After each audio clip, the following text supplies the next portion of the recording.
up guys, welcome back to another episode of AM Training. It has been a long time since I made a YouTube video, but life has been kicking my butt a little bit. I am now a physical therapist, so good for me, right? And so let's go ahead and move on to what you're really here for.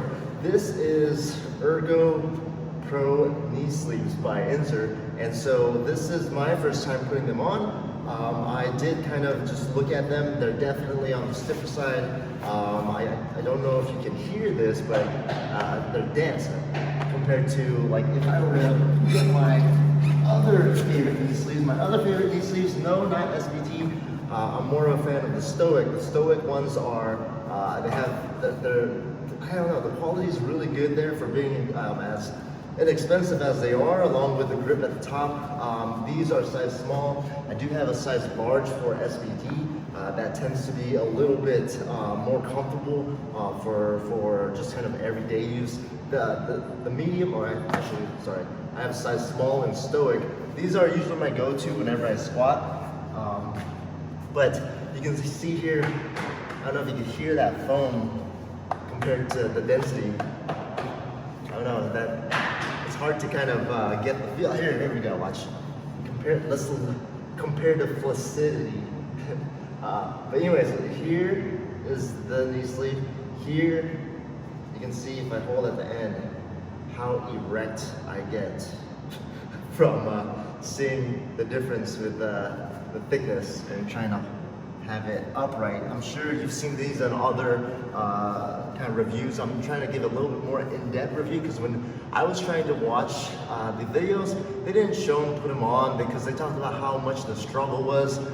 They didn't really give them their knee size measurements, knee size, calf size, thigh size, and I'm going to be very specific when it comes to that. But let's go ahead and try them on for the very first time.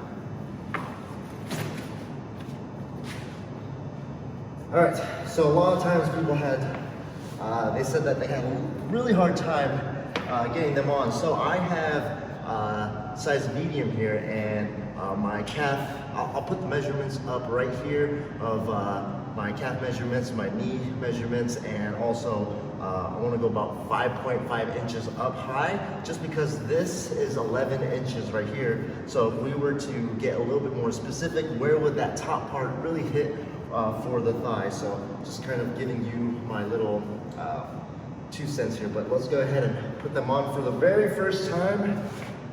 All right. So it's weird because on the website, I was in between sizes with being a medium and large, and of course, as powerlifters want a little bit of tightness. I was 14.5 inches at the knee, and then I was in between, like I said, medium and large. I went with medium, but it's weird because this came with a sizing measure, and this is completely off what they had on the website, because here it says that I'm 14.5. I'm between a large and extra large, which kind of makes me worried because I know one of the reviews I saw said that they had to cut off RIP knee sleeve because these ain't cheap. 135 plus shipping and handling, like 155 total, and he just cut them off. I guess it was really bad. He couldn't take them off.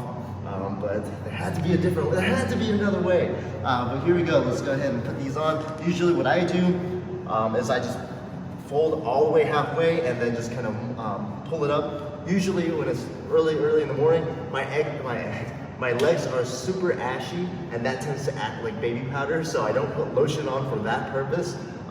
If you ever had sweaty knee sleeves, you know what I'm talking about. But here we go. It's not bad. All right.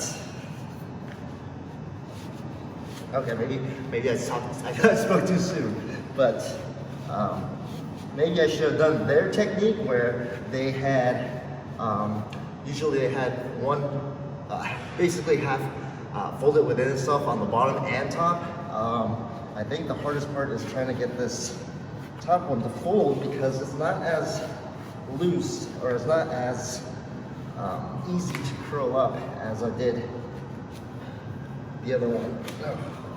So that was pretty good. I'm happy I went with size medium. I could definitely feel the tension. It wasn't too bad to pull up. So to give you a rough estimate, I'm around 195, 198 right now. I think I've been doing pretty well with kind of maintaining my weight, even though I've been increasing my cardio. I know, what kind of powerlifter does cardio? But for me specifically, I've been enjoying jump roping just because if you follow me on Instagram, you should follow me on Instagram. I have went through a lot with having multiple sclerosis scare, but long story short, I had a severe herniated disc in my neck, but I'll leave that for another story. So here we go.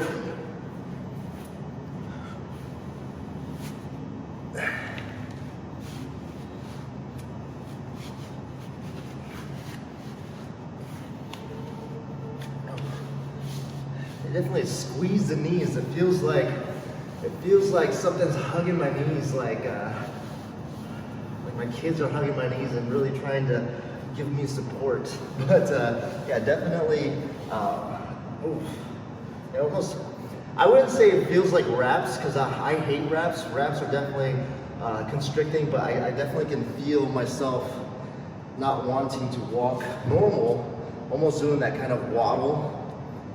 So definitely, ooh, yeah, that's some, I don't know how they improve these. These are to be competition sleeves, because they definitely give a lot of rebound. It's definitely cheat code activated, but that was my first time putting them on. We'll go ahead and see how the workout goes.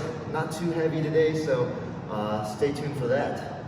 Actually, let's call that a episode for AM training, because I don't want to put the editing pressure on myself to put this stuff out, because that's actually how I got burnt out doing all the YouTube videos, because I was like a perfectionist. I always really wanted to kind of make sure the editing was on point, and you guys didn't have like, you know, me sitting through trying to figure out my words and have like edit out all my stuttering kind of thing. But I do want to say stay tuned, because next time I will get a little bit more scientifical and see how much does these knee sleeves give in kind of passive tension, you know, kind of that spring at the bottom compared to regular SVT sleeve and stoic knee sleeve.